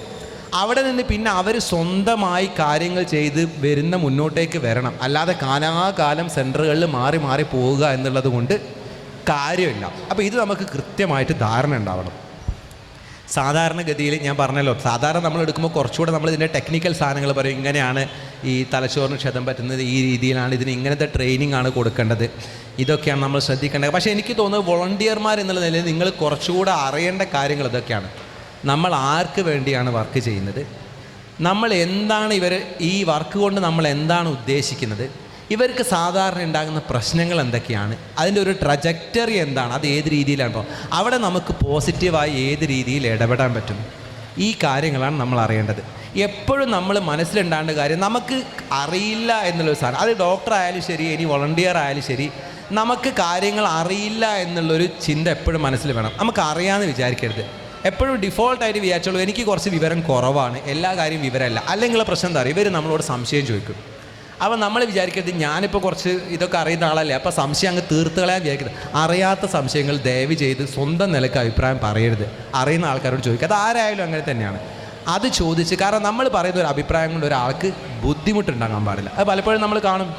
ചിലപ്പം പോയിട്ട് ഒരാൾ വെറുതെ നിങ്ങളൊരു സ്ഥലത്ത് പോയിട്ട് ഒരു മരുന്നിൻ്റെ സ്ട്രിപ്പ് എടുത്ത് അഭിപ്രായം പറഞ്ഞാൽ മതി, ഈ ഗുളികയൊക്കെ ഇപ്പോൾ ഇത്രയൊക്കെ കഴിക്കേണ്ട കാര്യമുണ്ടോ, നിങ്ങൾ ഇതൊക്കെ ഒന്ന് ചെയ്തു നോക്കി, നിങ്ങൾ കുറച്ച് റിലാക്സേഷനും സാധനമൊക്കെ ചെയ്താൽ പോരെ, നിങ്ങൾ ഇതൊക്കെ ഒന്ന് പോസിറ്റീവായി പോരെ. സംഗതി ഇപ്പോൾ ജൗഹർ കുറച്ചുകൂടി വിശദമായിട്ട് നിങ്ങൾക്ക് പറഞ്ഞു തരും. പോസിറ്റീവ് തിങ്കിങ് എന്നൊക്കെ ഉള്ളത് നമ്മുടെ ആൾക്കാർക്ക് ഇപ്പോൾ എന്തോ ഒരു പോസിറ്റീവ് എന്ന് പറഞ്ഞാൽ നമ്മളിവിടെ വിചാരിച്ചാൽ എല്ലാം കൂടെ അങ്ങ് കയറി വരുന്നുള്ളൊരു ചിന്ത ഉണ്ട്. അതൊന്നുമില്ലാണ്ട് ആൾ ചികിത്സ എടുക്കുന്ന കാര്യങ്ങളൊക്കെ കൃത്യമായിട്ട് നടന്നു പോകണം. അതിൽ നിങ്ങൾക്ക് മാറ്റം വരുത്തണമെങ്കിൽ ആ രംഗത്തെ എക്സ്പേർട്ട് ആയിട്ടുള്ള ഒരാളോട് നിങ്ങൾ ചോദിക്കണം. ഇത്രയുമൊക്കെയാണ് എനിക്കൊന്ന് വോളണ്ടിയർമാരായിട്ട്, കുറച്ച് മുമ്പ് ഞാൻ പറഞ്ഞാൽ കുറച്ചുകൂടി മെഡിക്കലായിട്ടാണ് നമ്മൾ ക്ലാസ് എടുക്കാറില്ല. പക്ഷേ എനിക്ക് തോന്നുന്നത് ഇപ്പോൾ മെഡിക്കൽ എന്നുള്ളതിനേക്കാളും പിന്നെ ഒരു കാര്യം, നിങ്ങളുടെ റോൾ എന്താ, നിങ്ങൾ എത്രത്തോളം പ്രാധാന്യമുള്ള ആളുകളാണെന്നാണ്. ഞാനിപ്പം ഇത്രയും വർഷങ്ങളായിട്ട് ഈ റീഹാബിലിറ്റേഷൻ്റെ ഈ രോഗികളെ ചികിത്സിക്കുന്ന ആളാണ്. പക്ഷേ ഞാൻ മനസ്സിലാക്കുന്നത്, ഞാൻ എൻ്റെ വാർഡിൽ നിന്ന് ഒരു രോഗിയെ ഡിസ്ചാർജ് ചെയ്യുമ്പം ആ രോഗിക്ക് വേണ്ടിയുള്ള കാര്യത്തിൻ്റെ 10% ഞാൻ ചെയ്തിട്ടുള്ളത്. അല്ലെങ്കിൽ ഞങ്ങളുടെ ഹോസ്പിറ്റലിൽ ചെയ്തിട്ടുണ്ടാകുക ഈ രോഗിക്ക് ആവശ്യമുള്ള കാര്യത്തിൻ്റെ 10%. ബാക്കി 90%, 90 പോട്ടെ, 100ലേക്ക് നമ്മൾ ഉദ്ദേശിക്കുന്നില്ല, ബാക്കി 70% അല്ലെങ്കിൽ 80% നിങ്ങൾക്കാണ് ചെയ്യാൻ സാധിക്കുക. ആ രോഗിയുടെ അടുത്ത് ദിവസവും പോകുന്ന, ആ രോഗിയുടെ സാഹചര്യങ്ങൾ അറിയുന്ന, ആ രോഗിയെ എങ്ങനെ മുന്നോട്ട് നോക്കണം എന്ന് മുന്നോട്ട് നീക്കണം എന്ന് നിങ്ങൾക്ക് ചെയ്യാൻ സാധിക്കും. അതിന് നിങ്ങൾ ഉദ്ദേശിക്കേണ്ട കാര്യം എന്താണെന്ന് വെച്ചിട്ടുണ്ടെങ്കിൽ, ഈ രോഗിക്ക് ആവശ്യമായ എല്ലാ കാര്യങ്ങളും ചെയ്തു കൊടുക്കാൻ തയ്യാറാകണം. അപ്പോൾ ഞാൻ നേരത്തെ പറഞ്ഞ വിഷയമായിട്ട്, ചെയ്തു കൊടുക്കുക എന്ന് പറഞ്ഞാൽ രോഗിക്കുള്ള സാധനം എല്ലാം നമ്മൾ പ്രൊവൈഡ് ചെയ്യുക എന്നുള്ളതല്ല. പക്ഷേ രോഗിക്ക് ആവശ്യമായ എല്ലാ കാര്യങ്ങളും ചെയ്യാൻ നമ്മൾ രോഗിയെ പ്രാപ്തനാക്കണം. നമ്മളവിടെ ഒരു പ്രശ്നം കാണുന്നു, രോഗിയുടെ കുട്ടിക്ക് പഠിക്കാൻ കഴിയുന്നില്ല, പഠിക്കാനുള്ള വഴി എന്താണ് ഉണ്ടാക്കാൻ നമ്മൾ ആലോചിച്ച് കണ്ടുപിടിക്കണം. രോഗിക്ക് വേദന ഉണ്ട്, ആ വേദനയ്ക്കുള്ള ചികിത്സ എങ്ങനെ എടുക്കാമെന്ന് നമ്മൾ ആലോചിച്ച് കണ്ടുപിടിക്കണം. ജോലി ചെയ്യാൻ പറ്റുന്നില്ല, ജോലി ചെയ്യാൻ രോഗിയെ എങ്ങനെ പ്രാപ്തനാക്കുമെന്ന് നമ്മൾ ആലോചിച്ച് കണ്ടുപിടിക്കണം. രോഗിയുടെ കുടുംബത്തിൽ ഭയങ്കര പ്രശ്നമാണ്, ആ പ്രശ്നം എങ്ങനെ തീർക്കാൻ പറ്റുമെന്ന് നമ്മൾ രോഗിക്കുള്ള പ്രശ്നങ്ങൾ നിങ്ങൾ 1, 2, 3, 4 നമ്പർ ഇടും. ഈ പ്രശ്നങ്ങൾ മുഴുവൻ തീർക്കാൻ നിങ്ങൾ ശ്രമിക്കണം. നിങ്ങളുടെ മുഴുവൻ എഫേർട്ടും നിങ്ങൾ ഈ പ്രശ്നങ്ങൾ തീർക്കാൻ കൊടുക്കണം. വോളണ്ടിയർഷിപ്പ് എന്ന് പറയുന്നത് നമ്മൾ നമ്മുടെ സ്വന്തം ഇഷ്ടപ്രകാരം ഒരു സമയത്ത് പോയി ചെയ്യുന്ന ഒരു സൗജന്യ സേവനം അല്ല. അത് ഒരു സേവനം നമ്മൾ കൊടുക്കുന്നത്, നമ്മളൊരു പൈസ ശമ്പളം വാങ്ങി ചെയ്യുന്ന സേവനം പോലെയാണ്. അത് ഒരു ചെറിയ മിസ്കൺസെപ്ഷൻ നമ്മുടെ നാട്ടുകാർക്കുള്ളത്. വോളണ്ടിയർഷിപ്പ്, ഞാൻ വന്നിട്ട് ഒരു വോളണ്ടിയറായി പോകുന്നത്, അത് എൻ്റെ സമയം ഞാൻ ചിലവാക്കിയിട്ട് ഞാൻ പോയി അപ്പോൾ എൻ്റെ ഇഷ്ടത്തിന് ഞാൻ ചെയ്യും, എൻ്റെ സമയം എനിക്കാരും പൈസ ഇല്ല. പക്ഷേ നമ്മൾ മനസ്സിലാക്കേണ്ട അങ്ങനെയല്ല. നിങ്ങൾ കൃത്യമായിട്ടുള്ളൊരു ഓർഡറിൽ ഒരു ശമ്പളക്കാരൻ പണിയെടുക്കുന്ന പോലെയാണ് ഒരു വോളണ്ടിയർ പണിയെടുക്കേണ്ടത്. ശമ്പളം വാങ്ങുന്നില്ല, നിങ്ങളെ സൗകര്യം, നിങ്ങൾ തീരുമാനിച്ച് ശമ്പളം വാങ്ങേണ്ടതാണ്. പക്ഷേ നിങ്ങൾ എടുക്കുന്ന പണി കൃത്യമായി ഒരു ശമ്പളക്കാരൻ എടുക്കുന്ന പോലെ കൃത്യസമയത്ത് ഇത്ര സമയം കൊടുത്ത് ആ രോഗിയുടെ കാര്യത്തെക്കുറിച്ച് ആലോചിച്ച് അതിന് വേണ്ട കാര്യങ്ങൾ പ്ലാൻ ചെയ്തത് ചെയ്യണം. അത് ഒരു ജോലിക്കാരൻ എങ്ങനെ ചെയ്യുമോ അത്രയും ആത്മാർത്ഥതയോടെ ചെയ്യണം. വോളണ്ടിയർ എന്ന് പറയുന്നത് കൂടി ഒരു കൃത്യമായ ക്വാളിറ്റി അഷ്യൂർ ചെയ്ത് ചെയ്യേണ്ട ഒരു പണിയാണ് ഇത് തന്നെ നിങ്ങൾ മനസ്സിലാക്കണം. അതുകൊണ്ട് ഈ രോഗികളുടെ കാര്യത്തിൽ വലിയൊരു റോൾ നിർവഹിക്കാനുള്ളത് വോളണ്ടിയർമാർക്കാണ്. ഇപ്പോൾ അതിനാണെങ്കിൽ നിങ്ങൾക്ക് സപ്പോർട്ട് ഉണ്ടാവും. ഇപ്പോൾ ഇവിടെ ഷാഹിദ ഡോക്ടറുണ്ട്, അല്ലെങ്കിൽ അമീർ ഉണ്ട്, അങ്ങനെ ഒരുപാട് ആളുകൾ നേരത്തെ IPMൽ ഉണ്ടായിരുന്ന, നമ്മൾ ഒരുപാട് കാലം ഒരുമിച്ച് വർക്ക് ചെയ്തിട്ടുള്ള ആളുകളാണ്. അപ്പോൾ നിങ്ങൾക്ക് ഈ ഒരു സിസ്റ്റം ഉണ്ട്, ഇതിനുള്ള സംശയങ്ങളൊക്കെ തീർക്കാനുള്ള ഞങ്ങൾ ഇവിടെയുള്ള എല്ലാ ഡോക്ടേഴ്സും അല്ലെങ്കിൽ മെഡിക്കോളിലൊക്കെ ഉള്ള എല്ലാ ആളുകളും ഇതിൽ സംശയങ്ങൾക്ക് നിങ്ങളെ സഹായിക്കും.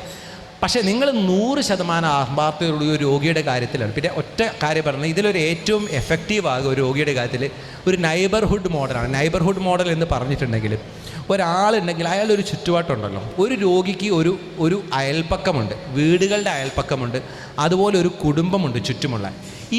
ഈ ആൾക്ക് പറ്റാത്ത കാര്യങ്ങൾ അവർ ഏറ്റെടുക്കുന്ന ഒരവസ്ഥ വരണം.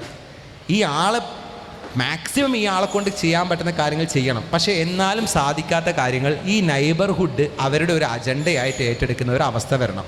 ആ രീതിയിൽ നമുക്ക് മാറ്റാൻ കഴിഞ്ഞിട്ടുണ്ടെങ്കിൽ ഈ രോഗികളുടെ കാര്യത്തിൽ വളരെ പോസിറ്റീവായിട്ടുള്ളൊരു മാറ്റം നമുക്ക് വരുത്താൻ സാധിക്കും. ഇത്രയുമാണ് ഏകദേശം ചില കാര്യങ്ങൾ. അപ്പോൾ നിങ്ങളുടെ മനസ്സിൽ ഉണ്ടാകണം എന്നുള്ളതുകൊണ്ടാണ് ഞാൻ എൻ്റെ അനുഭവത്തിൽ നിന്ന് എടുത്തിട്ടുള്ള കാര്യങ്ങൾ തന്നെ ഇങ്ങനെ എണ്ണി പറഞ്ഞത്. അത് നിങ്ങൾ ഓർക്കും എന്നുള്ളതുകൊണ്ടാണ്. അല്ലാതെ ഈ സമയത്തും ഈ കാലാവസ്ഥയിലും ആളുകൾക്ക് വളരെ കാര്യം തലയിൽ നിൽക്കണം വളരെ ബുദ്ധിമുട്ടാണ്. അപ്പോൾ അതുകൊണ്ട് ഞാൻ പറഞ്ഞൊക്കെ നിങ്ങൾ മറന്നാലും നിങ്ങൾക്ക് 1-2 കഥകളെങ്കിലും ഓർമ്മയുണ്ടാകുമെന്ന് ഞാൻ വിചാരിക്കുന്നു. ഈ കാര്യങ്ങളെ നിങ്ങൾ സീരിയസ് ആയി കാണുക. അതിൽ നിങ്ങളുടെ വർക്കിൻ്റെ ക്വാളിറ്റി ദിവസവും ഇമ്പ്രൂവ് ചെയ്യാൻ വേണ്ടി, ഒരു വോളണ്ടിയർ ആണെങ്കിലും ഒരു വിദ്യാർത്ഥി എന്നതുപോലെ ഓരോ ദിവസവും നിങ്ങളുടെ വോളണ്ടിയർഷിപ്പ് എന്നുള്ളത് എങ്ങനെ ഇമ്പ്രൂവ് ചെയ്യാൻ പറ്റും, അതിലെങ്ങനെ കൂടുതൽ മെച്ചപ്പെടാൻ പറ്റും എന്നുള്ളത് ഒരു കുട്ടി ചെയ്യുന്ന പോലെ, ഒരു വിദ്യാർത്ഥി ചെയ്യുന്ന പോലെ എടുത്തുകൊണ്ട് പാഷനേറ്റായിട്ട് വോളണ്ടിയർ ആവുക. നമ്മളാരും നമ്മുടെ പാഷനേറ്റ് എന്ന് പറയുന്ന, പാഷനേറ്റ് മലയാളത്തിൽ പറയാൻ ഭയങ്കര ബുദ്ധിമുട്ടാണ്. പാഷനേറ്റ് ആവുക, വോളണ്ടിയർഷിപ്പ് എന്നുള്ള സംഗതി പാഷനേറ്റായിട്ട് എടുക്കുക. അങ്ങനെ ഈ രോഗികളുടെ ജീവിതത്തിൽ ഒരു മാറ്റം വരുത്താൻ വേണ്ടി ശ്രമിക്കുക. ഇത്രയും നേരം എന്നെ ശ്രമിച്ചതിന് കേട്ടില്ല.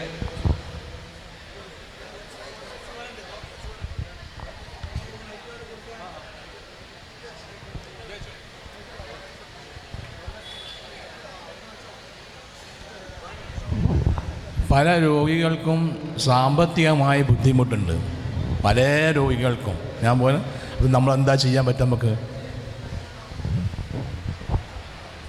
അതാണ് ഞാൻ പറഞ്ഞത്, സാമ്പത്തികമായിട്ടുള്ള ബുദ്ധിമുട്ടുണ്ടാകും. അപ്പോൾ സാമ്പത്തികമായ ബുദ്ധിമുട്ടുള്ളത് രണ്ട് രീതിയിൽ നമുക്ക് ചെയ്യാം. ഒന്നുകിൽ നമുക്ക് സാമ്പത്തികമായിട്ടുള്ള സഹായം കൊടുക്കാം,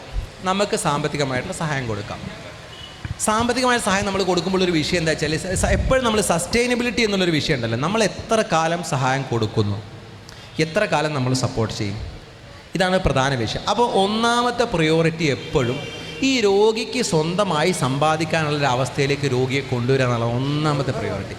ഇനി രോഗിക്ക് ഇത് സാധിക്കില്ലാണെങ്കിൽ രോഗിയുടെ തൊട്ടടുത്ത കുടുംബത്തിലുള്ള ആളുകളെ സ്വന്തമായി സമ്പാദിക്കാനുള്ള ഒരു അവസ്ഥയിലേക്ക് കൊണ്ടുവരിക. കൊടുത്തുകൊണ്ടിരിക്കുന്ന വാങ്ങുന്ന ഒരാൾ കുറച്ച് കഴിയുമ്പോഴേക്ക് അയാൾ ഒരു വാങ്ങുന്ന മനസ്ഥിതിയിലേക്ക് വരും എന്നേ ഉള്ളൂ. അത് ഒരു പോസിറ്റീവായ സംഗതിയല്ല, നമ്മൾ പലപ്പോഴും കാണുന്നതാണ്. കുറച്ച് കഴിയുമ്പോൾ ആളുകൾക്ക് ഇപ്പോൾ ഇന്നാളൊരാൾ പറയുണ്ടായി, അവസാനം ഒരു വീടൊക്കെ ചെയ്തപ്പോൾ അവസാനം ഇയാൾ പറഞ്ഞത്രേ, അവിടെ കുറച്ച് ടൈല് വെക്കാൻ ബാക്കിയുണ്ട്. അപ്പോൾ പോയ ആൾ പറഞ്ഞു, അതിൻ്റെ പുരയിലും ബാക്കിയുണ്ട്, ഞാൻ പുരപ്പണി എടുത്തപ്പോൾ അവിടെ ടൈല് വെച്ചിട്ടില്ല, കാരണം പോകുന്നവർ അങ്ങനത്തെ പൈസക്കാരനൊന്നും അല്ല. അപ്പോൾ ആൾ പറഞ്ഞു, അതിപ്പോൾ എൻ്റെ പുരയിലും വെച്ചിട്ടില്ല, അത്രയേ ഉള്ളൂ. അപ്പോൾ ആ രീതിയിൽ നമ്മൾ പ്രൊവൈഡ് ചെയ്യാൻ മാത്രമാണെങ്കിൽ ആളുകൾക്ക് അതിനോടൊരു അഡിക്ഷൻ വരും, അത് ഒഴിവാക്കുന്നത്. പക്ഷേ ചില സിറ്റുവേഷനിൽ ഇപ്പം കയ്യും കാലും ഒക്കെ തളർന്നു കിടക്കുന്ന ആളാണ്, ചെറിയ മക്കളേ ഉള്ളൂ, ആ സമയത്തൊക്കെ പ്രൊവൈഡ് ചെയ്യാൻ മാത്രമേ വഴിയുള്ളൂ. അതിനൊരു ഡിസ്ക്രിപ്ഷൻ നമ്മൾ യൂസ് ചെയ്യണം. പക്ഷേ പ്രിയോറിറ്റി ഒന്നാമത്തത് രോഗിയെ സ്വയം സമ്പാദിക്കാൻ പ്രാപ്തനാക്കുക, രണ്ടാമത്തത് രോഗിയുടെ തൊട്ടടുത്ത കുടുംബാംഗങ്ങളെ സ്വയം സമ്പാദിക്കാൻ പ്രാപ്തനാക്കുക, അങ്ങനെ അവരുടെ കാര്യങ്ങളാക്കുക. മൂന്നാമത്തെ പ്രയോറിറ്റി ഇതൊന്നും ഇല്ലാന്നുണ്ടെങ്കിൽ ആവാം. ഇനി അവരെങ്ങനെ സമ്പാദിക്കാൻ പ്രാപ്തരാക്കുന്ന സ്ഥലത്തും നമ്മൾ ഇൻവെസ്റ്റ് ചെയ്യേണ്ടി വരും. അയാൾക്കൊരു ബിസിനസ് തുടങ്ങാൻ നമ്മൾ ഇൻവെസ്റ്റ് ചെയ്യേണ്ടി വരും, അവർക്ക് ബിസിനസ് പ്രശ്നം വന്നാൽ അയാൾക്കൊരു ഹെൽപ്പ് വേണ്ടി വരും, ഇയാൾക്കൊരു ട്രെയിനിങ് കൊടുക്കാൻ ഇൻവെസ്റ്റ് ചെയ്യേണ്ടി വരും, അവിടെ ഇൻവെസ്റ്റ് ചെയ്യുക. മറ്റേതെന്താണെന്ന് വെച്ചിട്ടുണ്ടെങ്കിൽ അതിങ്ങനെ കൊടുക്കുന്നല്ലേ ഉള്ളൂ, കൊടുക്കുന്ന പൈസ ചിലവായി പോകും, എപ്പോഴും ചിലവായിപ്പോൾ നിങ്ങൾ പൈസ കൊടുത്ത് നോക്കൂ. അത് പലപ്പോഴും ഇതിനേക്കാൾ രസകരമായ പ്രശ്നങ്ങൾ ഉണ്ടാകാറുള്ളത്, ഒരാൾക്കൊരു ചികിത്സക്ക് വേണ്ടിയിട്ട് ഒരു ഫണ്ട് റേസ് ചെയ്യാണ്. അങ്ങനെയുള്ള നോക്കുമ്പോൾ ഈ ചികിത്സ കൂടാതെ തന്നെ മൂപ്പര് ഇമ്പ്രൂവ് ചെയ്തു, ചികിത്സ വേണ്ടി വരില്ല, ഇമ്പ്രൂവ് ചെയ്തു. അപ്പോൾ ഇയാൾക്ക് ഈ പിരിച്ച പൈസ കിട്ടണം. ആളുകളുടെ അത് നമ്മൾ പറഞ്ഞിട്ട് കാര്യമില്ല, പൈസയാണ് ആവശ്യങ്ങളാണ്. ഇത് രണ്ടും എത്ര പൈസ കിട്ടിയാലും ആവശ്യങ്ങൾ തീർന്നോളുന്നില്ല, ആ ഒരു വിഷയമാണ്. അപ്പോൾ ഒരാളെ സ്ഥിരം സഹായം എന്നുള്ളത് കഴിയണത് ഒഴിവാക്കുക, ഈ രീതിയിൽ നോക്കാം.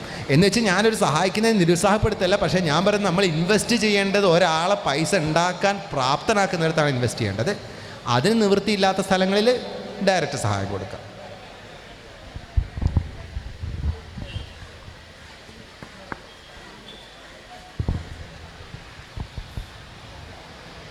ചോദ്യമൊന്നുമില്ലല്ലോ അല്ലേ? ശരി, അപ്പോൾ അവസാനിപ്പിക്കാം. നിങ്ങൾക്ക് ഈ വിഷയത്തിൽ എന്തെങ്കിലും രോഗികളുടെ കാര്യത്തിൽ പ്രശ്നങ്ങളുണ്ടെങ്കിൽ ഷാഹിദ് ഡോക്ടറുണ്ട്, ഷാഹിദ് ഡോക്ടറോട് കൺവേ ചെയ്താൽ ഷാഹിദ് ഡോക്ടറായിട്ട് ഡിസ്കസ് ചെയ്ത് തീരുമാനം ഉണ്ടാക്കാം. അല്ലെങ്കിൽ അമീറും ഉണ്ടെന്നാണ് ഞാൻ മനസ്സിലാക്കുന്നത്, അമീറുമായിട്ടൊക്കെ അല്ലെങ്കിൽ ഇവിടെ ഏത് ഡോക്ടർമാരായിട്ടും നിങ്ങൾക്ക് ബന്ധപ്പെട്ടാലും നമുക്കതിന് ചർച്ച ചെയ്യുകയും അതിൻ്റെ വിഷയങ്ങൾ മനസ്സിലാക്കി പരിഹാരം കണ്ടെത്താൻ ശ്രമിക്കുകയും ചെയ്യാം. ശരി.